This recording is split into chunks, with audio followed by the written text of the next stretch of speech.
بیشترین بخش از سخنرانی وزیر عدلیه کشور در 13مین نشست مجمع حقوقی بین المللی در سن پترزبورگ روسیه به جلوگیری از جرایم اختصاص داشت. شیخ الحدیث مولوی عبدالحکیم شرعی میگوید جلوگیری از جرایم نیازمند آگاهی و هماهنگی در سطوح ملی و بین المللی دارد.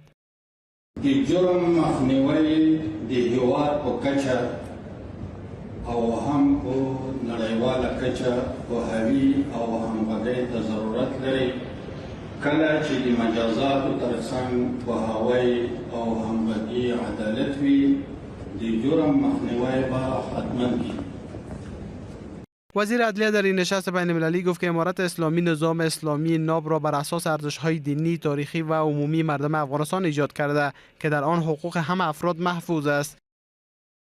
موږ د اسلامي شریعت پر اساس قوانین تدوینوو. د افغانستان د خلکو د دینی، تاریخي او عمومي ارزښتونو په اساس یو سوچه اسلامي او شرعي نظام رامنځته کړی دی چې په دې نظام کې د هر چا حقوق په بشپړه توګه محفوظ دي. در این نشست وزرای عدلیه، مسئولان قضایی و حقوقی کشورهای مختلف حضور دارند.